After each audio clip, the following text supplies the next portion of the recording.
listener production. G'day, Antoinette Lattouf here, and my guest today on the Weekend Briefing is Australia's most decorated female Paralympian. So when Ellie Cole claimed her 17th Paralympic swimming medal in Tokyo, she made history. She was also just recognised in Australia Day honours this year, and I met Ellie last year when we were both speakers at an event. And it's not often that you meet someone that you immediately feel that you've known for years. So we hit it off.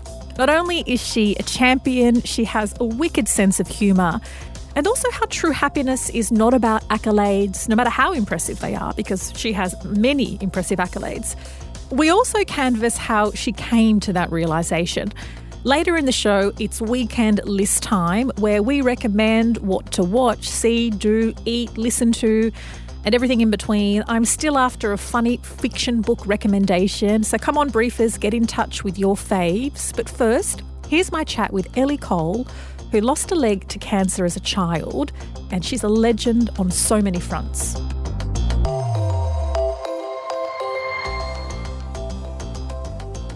Ellie Cole, welcome to the Weekend Briefing. And look, I don't want to put you on the spot or anything, but did you instantly adore me like I did you when we met last year? Yes, it was instantaneous. And to be fair, I didn't realise that you were going to be the host of this show, and it's completely made my year so far. I know that we're only 1 month in, but the best 2024 gift anyone could have given me. That is a huge compliment, given you have just been awarded an Order of Australia. Congratulations. Thank you very much. Yeah, it's an honour to be receiving an award in the Australia Day Honours this year, particularly after, I suppose, all of the work that I've done in the disability and inclusion space. Obviously, I don't do these things just for the awards or anything, but to have it recognised in such a way, I think really reflects on the way that diversity and inclusion, particularly around disability, is certainly at the forefront of our Australian culture and how we want to do better in that space. So it really was an honour to have that award. It looks great on my resume, and it's a huge flex for my friends, but I'm very honoured. Do you ever get sick about answering questions about your disability, or do you enjoy keeping the awareness and inclusive conversations going? I really enjoy the inclusive conversations. I get asked about my disability quite often, but actually not as much as I used to, in fact. When I was younger and growing up, I grew up with my disability. It would almost be the very first thing that people would ask me about. And these days, I think in 2024, it's so commonplace to see people with disabilities out in our community now that people notice that I do have one, but the conversation doesn't necessarily always steer in that direction. But I've always been a huge fan of curiosity, and people who ask questions about my disability are usually very curious people. They want to know how my prosthetic works. They want to know what my life is like living with a disability. And I think curiosity should always be rewarded. And so I always do appreciate those conversations. I'm curious to know what drew you to competitive swimming when you were younger. See, there's the curiosity there. So obviously swimming is a very popular sport in Australia. It's one of our most popular Olympic and Paralympic sports. For me, however, I wasn't necessarily inspired by our Olympians or Paralympians when I first began. In fact, swimming was almost forced upon me in the way of rehabilitation when I lost my leg as a 3-year-old. And I think that's where a lot of our great Paralympians come from, actually, is a rehabilitation pool.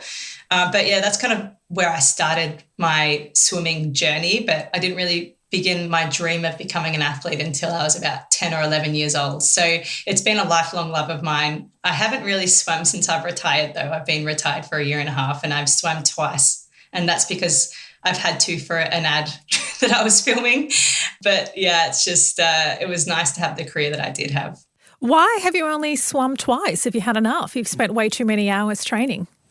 It's I've come to realise that when you don't swim for work, because that was my job in a way, it's actually a lot of effort to go to a swimming pool and like get your swimsuit on, jump in. I usually swim about 500 metres and then I've had enough, and that's not very long. I don't think that's long enough because I used to swim 6Ks in a session. And then your hair is wet and then you've got to go home, and I've just built a home gym actually in the last week, and I find that that's much more of a convenient way to exercise because I can exercise whenever I feel like it. And it's kind of not a big trip to the swimming pool. So it's not that I don't love the pool. It's just that, I just find it's a huge inconvenience now to go. Fair enough. As I understand, your mother and grandfather were both swimmers and that your father was quite athletic. So it's a little bit in the family. Yeah, my family are naturally quite athletic. They don't really use the athletic prowess in the way that they should. I think I've actually got quite a lazy family, but we're all genetically gifted in terms of being athletic if we want to be. And I think that most people are actually genetically gifted in that way. But yeah, I really refined that craft a lot when I was younger. I was very fortunate to, though, that my grandfather, as you mentioned, and my mother were swimmers. And I was very fortunate to have extremely flexible joints. So I had insane shoulder flexibility. I have really great ankle flexibility. And so despite being a leg amputee when I was younger, my kick was almost as strong as an able-bodied person just because of the range of my ankle. And so that was a real blessing to have that flexibility in my body until I became an elite athlete when, in fact, the flexibility had to be controlled. And that was a huge part of why I needed a double shoulder reconstruction after London 2012 was because my ligaments were being stretched so far beyond where they should have been time and time again that they kind of tore off my shoulders, which wasn't ideal. But very blessed to have that in my family. And I always wonder, I suppose, how much of a part the genetics played and how much of a part the determination played. But I suppose that's a question that can never be answered. I want to talk about that determination. But a lot of people have gifts that they don't necessarily fully realise. Talk me through the sort of commitment it takes to become a professional athlete. The professional athlete is a huge commitment. It's much bigger than you ever imagined that it would be. And I often say to people or my friends that in a way, like I always knew that I wanted to be an elite swimmer or on the Australian swim team. And I never really truly understood what kind of a commitment it would take.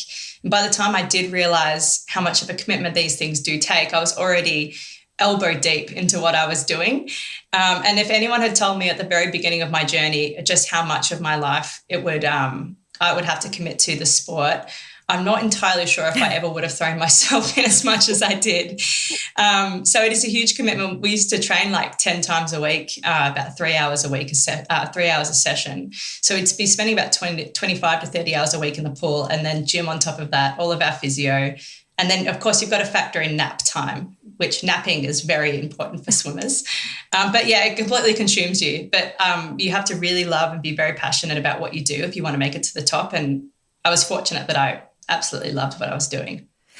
And I'm interested in juggling that with something that makes you money because for a long time, I imagine as you're training and building up, you're not necessarily making any money. I think that's the biggest misconception that Australia has is that athletes are rolling in money. And that is categorically false in every way that it can be because we spend every single minute that we are awake either training to get better or thinking about how we can become a better athlete. And very, very few of us, in fact, do have 9-to-5 jobs. And if we do, we're exhausted all the time. And it really does impact the way that we can perform. And so it was really tricky for me growing up because I always only knew swimming. And the only time that I ever had a job was when I was taking a huge break from the sport. And so that was really tricky. And on top of that, I was also a Paralympic athlete, and Paralympic athletes is very extremely difficult to find sponsors as a Paralympic athlete. And the only way that you can really make money being an athlete is if you sign sponsorship deals and endorsement deals. And the only way that you can do that is if you're not only the best in the world, but multiple times over or a world record holder. And so it's a real grind to get to the top. And very, very few people can make a living out of their sport unless you play a professional code like AFL or cricket or anything like that, where you can travel and represent teams all across the world. So, being a swimmer is a very hard life, but it's getting better. It is certainly getting better. In fact, the year that I retired last year, I know that the support for swimmers increased, I think almost double. And I was like, okay, of course I retired at the most perfect time. So how were you able to do it? I'm assuming assuming you had some kind of support, be it family or otherwise, to enable you to continue training and not work. Yeah, in the younger years, when I first made the Australian swim team, I was still living at home. And so my family was supporting me. Mum loves to cook for her kids. So I think her grocery bill tripled in a way. And then when I left school, I actually moved to the Australian Institute of Sport in Canberra. And there you're a fully funded athlete where you're provided with accommodation, you're provided with all of your meals and food. And the only thing that you have to focus on is training. But then when I left the AIS in 2012, I needed to find my own way to support myself. And so I was working actually as a swim coach. So I would train in the mornings and then jump out of the pool, have a shower, and then go straight back onto pool deck and coach for a few hours. And that's kind of the way that I supported myself. But I had a really supportive partner who, said you can contribute where you can, but she was definitely contributing a lot more than I was, that's for sure. And then as I became a bit more successful around the Rio 2016 period, that's when I started signing a few sponsors. And Toyota was the very first sponsor that I signed, and they've supported me the whole way through my career since 2016. And they're still supporting me in my retirement. So they've been amazing. You mentioned that you worked as a swim coach. Have you ever been a swim teacher? Because I don't know if you remember, but you offered to teach me how to swim because I don't know how to swim. But now I'm worried that offer is off the table because you're going to be at the Paralympics as a broadcaster. Girl, that offer is never off the table. And you're saying that the only time period that I can teach you how to swim is when the Paralympics or the Olympics is on. I can teach you to swim whenever you like. In fact, summer is the best month to learn how to swim because, as you know, it's been awfully hot this year and it would have been the perfect time. So the offer's still on the table. I'm just waiting for the phone call.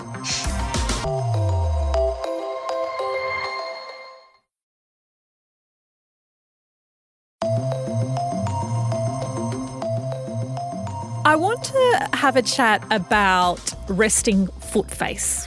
And obviously that's a derivative of resting bitch face. But can you talk us through what led you to post a picture with that hashtag? Because I love your sense of humour, and this was an instance in which you could have responded in a different way.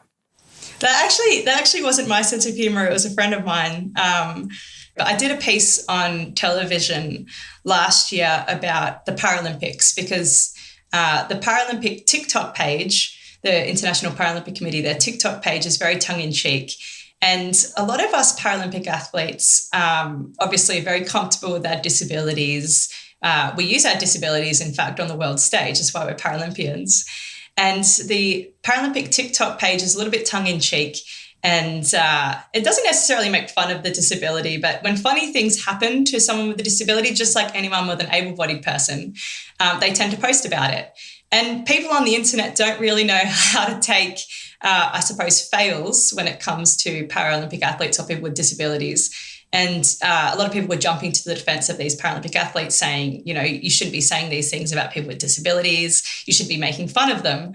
And here we are all sitting as Paralympic athletes being like, well, we're just doing the same as what everybody else does.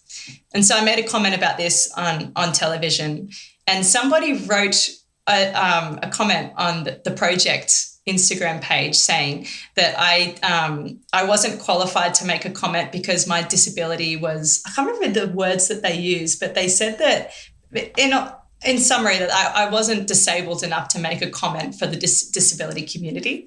And so I filmed a video of myself with this comment in the background, and I just kind of put my prosthetic foot up against my face and rested my head on it, saying that I don't have a disability, so obviously I'm not qualified to make such a comment. And one of my friends commented on my video saying that I had resting foot face, and it's become a thing where he's wanting to print it on a T-shirt and turn it into a thing. It's quite funny. It's so funny. Is there a downside to being famous and in the public eye? Obviously, you get critics online saying all sorts of things under videos, but can there be other more sinister things that come out of being so recognisable? Not in my case. I think actually having a disability in a way kind of protects me from that, because what I really saw from our community when that video in particular was posted is that everybody kind of wants to protect people with disabilities, protect a vulnerable group within our communities. And so people don't necessarily say too many negative things. And if they do, I haven't read them. They most likely have, but I haven't read these comments. And it was a really interesting conversation that I actually had with Kate Campbell when I used to train with her because, she didn't perform as well as she would have liked to have at the Rio 2016 Games and had to turn her social media off because of, I suppose, how recognisable she was, but the performance that she had wasn't the desirable performance that she wanted, the outcome that she wanted. And she was getting a lot of really horrible and awful comments on social media. And then I said to her, that's never happened to me before and I lose all the time. And she said to me that no one would ever make a comment like that about a Paralympian. And it kind of got me thinking that she was right in a way. Yeah. And I'll be interested to see how the community responds to people with disabilities the more that we get comfortable with disability and more comfortable talking about disability, if that conversation changes. So I'm interested to see the more that people talk about the issues around disability, if the conversation does change and the keyboard warriors jump on a little bit more. But yeah, so far at the moment, it's I've had a pretty smooth sailing, that's for sure. What I have noted doing events with you is that there is another side to fandom, and that is when somebody is perhaps too much of a fan, that it becomes unsettling. Yeah, absolutely. I've had experiences where people almost become obsessive with what you've done. And I suppose the more I'm in the public eye, the more that tends to happen. And in fact, I noticed when my Netflix documentary Rising Phoenix came out that I was starting to get really strange messages from people, some people showing up to events and recording me no matter where I walked or following me around the streets. And if more than anything, I was always very comfortable with, I suppose, what I put on my social media. I never felt uncomfortable with information that I was putting out there. But now I've found since I'm becoming more and more recognisable that I actually have to be really careful about my privacy. And I'm really careful about the things that I post about my family. I've seen pictures of my nieces and nephews being used in horrible ways on social media. And so now I'm more private, and it's a real shame because I do want to share as much of myself that I can with people, but I know that for 99% of the population, what I put out there is taken in the right way, but there's 1% of the population out there that use those images or use those phrases and turn them into really weird things. So, I've certainly gotten more private. Or use your location, yeah, absolutely. And knowing where you are at that time. Yeah, so I'm really careful about, I suppose, security around events where I'm at now. And it's been interesting. Like I've worked very closely with Ian Thorpe over the last few years, and he's a real stickler for security and making sure that everybody who comes through the door is who they're supposed to be. And initially I thought that was a bit weird. I thought he was being overreactive. But now that I've become, I suppose, more of a public face, I understand where he's coming from in that sense now. And there's certainly some people out there who aren't listening to your platform in the way that they should be, that's for sure. What I found most fascinating hearing you speak at events is when you talk about true happiness, and you are the most decorated female Paralympian in Australian history, yet that isn't what brought you the most joy. Talk me through that. Yeah, my swimming career was a strange one because I started off my swimming career like every other child in Australia that wants to be an elite athlete, is that I wanted to win a gold medal. And like I said earlier in the interview, I didn't really understood exactly what that took and what commitments that took, what sacrifices that took. And I found that when I was actually my most successful is when I was by far my most miserable, because I was living a life with a win at all costs attitude. And that was at the expense of everything else in my life. And so I was ignoring my relationships. I was not giving the time to my family like I should have been, and not taking care of my emotional well-being in any sense of the word at all. And I won a few gold medals in London and in Rio, broke a few world records around that era. That was my most successful, but I was so miserable. And it kind of wasn't until I actually started losing where I had to fall back on my family and had to fall back on my friendships and my relationships and spend more time with those people, because they're the ones that really were helping me lift back up again. And I noticed that I was becoming more and more happy.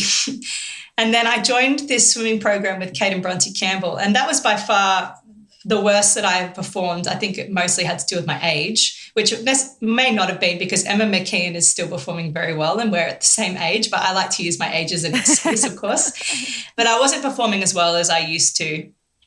And I haven't won a race since 2016. And I think the last 3 years of my life, last 3 years of my swimming career were by far my happiest, because I was challenging myself in every single way that I could. And despite the outcome not being what I wanted it to necessarily be, I actually found myself by far the happiest that I could, because I remember going on a weekend away with Kane and Bronte, and I was speaking to them and said, no matter how I perform in Tokyo, the fact that I have put myself out there, I've trained in an Olympic training program, the first Australian athlete to do so, and pushed myself so hard in this program, regardless of what happens in Tokyo, I'm going to walk away and be so proud of myself.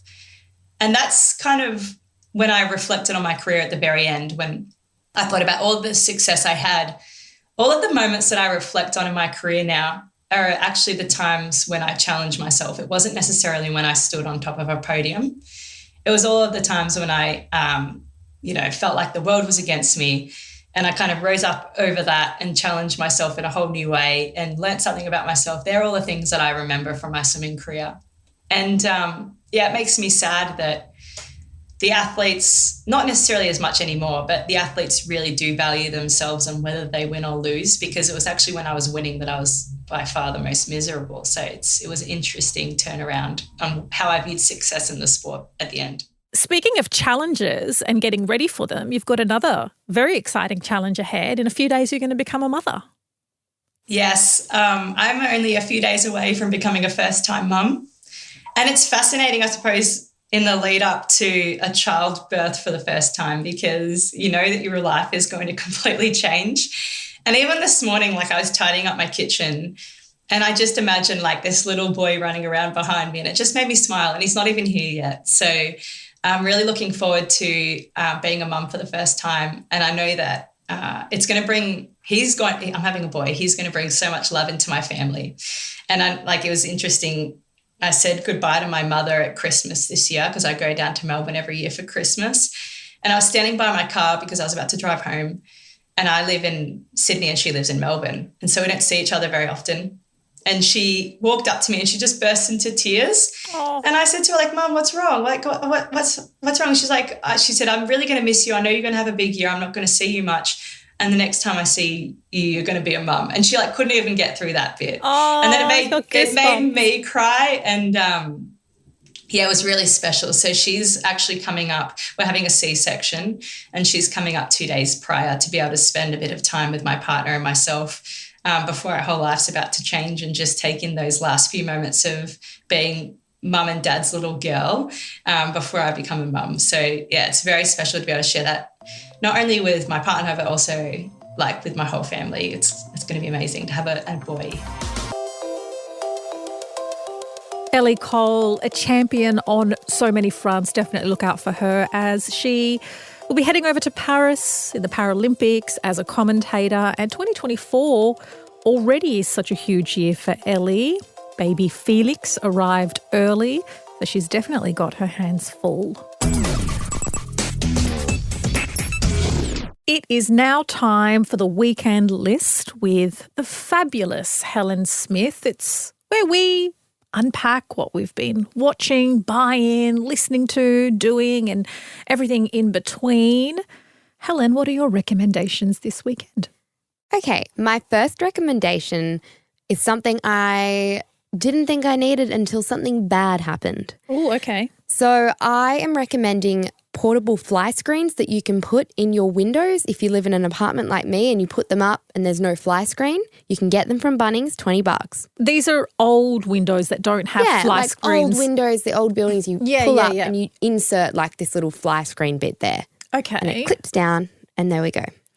The reason why is it's hot in Sydney and I slept with my windows open. I do it all the time, and I was like, my window's still open. I forgot about it. Yeah, mosquitoes. The least of my problems. Okay. The least of my problems. Okay. Antoinette, I woke up the other morning just before 2 a.m. to a possum, a ringtail possum next to my bedside table. And I cracked my pants. I flung out of my bed so fast. I thought it was a snake because I see this little ringtail possum its tail. And I was like, oh my God. And then I don't have my glasses on, so I can't even see. And it's pitch black. And so I've got my phone and I'm shining a light and I'm like, oh my God, if it's a snake, I can't move. Yeah. It was a bloody possum that crawled through my window, through the blinds. So don't keep your windows open. And go to Bunnings. Go to Bunnings. How's that for an ad for Bunnings? Having said that, what did the possum do when you woke up and put a light on it? Well, it crapped itself as well. Okay. It just stared at me. And we stared at each other. And I was like, I don't know what to do, mate. Can they attack? I don't know. I mean, you didn't want to find out. I didn't want to find out, and I didn't know either. So I was like, what do I do? Oh my God, trying to get my glasses, but they were next to the bloody possum. And meanwhile, I'm sweating because it's so hot. And the possum's got my fan. So I was just like. The possum got your fan? Well, the possum was in front of my fan, cooling off.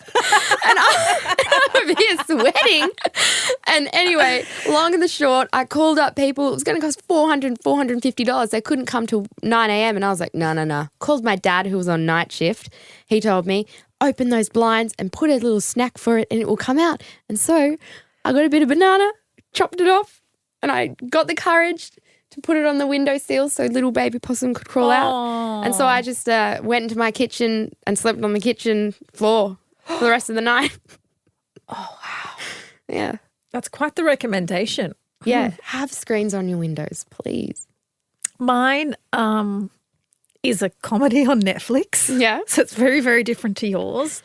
It's called Lounder Milk. I don't know. I have not heard of it. It is really, really funny. So it's... If Tough Love had a face, then it's the main character, Sam Loudermilk, and it's played with such grumpy precision by Ron Livingston. So it's about sobriety. It's a comedy series about sobriety and about a music journalist who can no longer be a music journalist because of drugs and alcohol and rock and roll and everything. And it follows the journey of him as a recovering alcoholic. He's trying to do the right thing, except he's just a really miserable, horrible person and it's hard. But not only that, he gets a job running AA classes. But it is so funny because he's so awful. And I consider myself a bit of a straight shooter, but this character, it's like next level in your face. And I just think it's really kind of laugh out loud funny, but it's clever writing, excellent performances, but it also delves into some pretty heavy issues like addiction and mental illness and a whole bunch of other stuff with a lot of humour. So Loudermilk on Netflix is my recommendation. I love that one.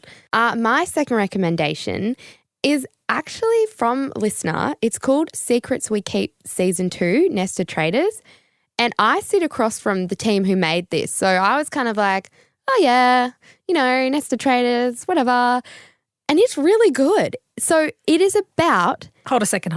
Are your colleagues going to be surprised you were just like, but it's really good? I was just like, because it was just so in my head. Like I was just like, it was just there. I saw the process of it happening. Okay. And I kind of was just like, just another work thing.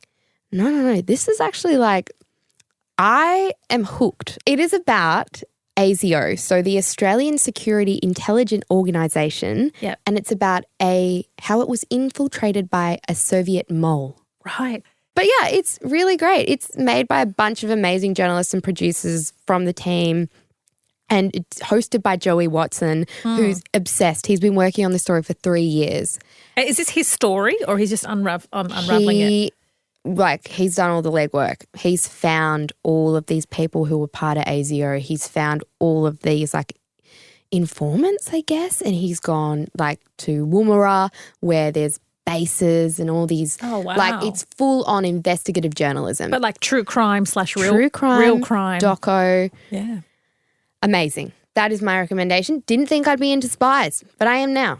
Okay, I'm going to have to check it out and I'll hope to be as surprised that our colleagues are this talented. Oh, my God. Okay, so I feel like you're coming up with all these complex and interesting recommendations because my next one is as lowbrow as something gets. But sometimes when things are so good, sometimes an oldie is a goodie. I'm talking about Uno, the card game. Don't laugh. Don't laugh. I feel a lot of judgment right now. I'm not judging. I love Uno. But I am playing it so much lately. But how did this happen? What? And Uno Flip, which is a variation of Uno. Okay, how and why? Trying to spend less time on gadgets. I'm trying to be more mindful. I'm trying to do things that just require focusing on whether you can put a pick-up 2 on top of a pick-up 2. Yeah, I know the rules. I was going to say, what rules do you play by? And that's what I've realised, that everybody plays by their own rules. Yes. And there's a good chance nobody read the pamphlet back in 1997. And so you end up getting into a whole lot of biffos, verbal. I did say I was going to be mindful and calm, but sometimes you get into biffos over the rules. But I just love it. I can just play endless game of Unos. I don't care if I'm at a restaurant. I'll take out a packet of Uno. I'll just play Uno all the time. I'm expecting you to without Uno now. Like, just be like, guys, I just love it. A bit dull. This is a bit boring. Let's just without you, Uno. Game on Uno. And it's just what I'm really enjoying doing. And yes, a lot of my conversations start now with like, hey, how you going? Do you want to play Uno? So, and what do they say, Antoinette? Sometimes they say yes. Yeah. Other times they just give me a strange look. Oh, I love this one. Bring back Uno. Well, that is it for this week. Thank you so much for being with us and tuning in. It is always a pleasure. If you want more of the Weekend Briefing, you can find us on the Listener app. You can download the Listener app in the App Store and you can follow us there. Otherwise, you can follow or subscribe wherever you get your podcasts from. And why not give us a rating and a review for this fabulous interview with Ellie Cole. And also you can review and rate every episode. Also love to hear from you about your weekend list. Do you love Uno as well? Can you put a pick-up 2 on top of a pick-up 2? That is the big question. Antoinette Lattouf signing off. I'll catch you next week.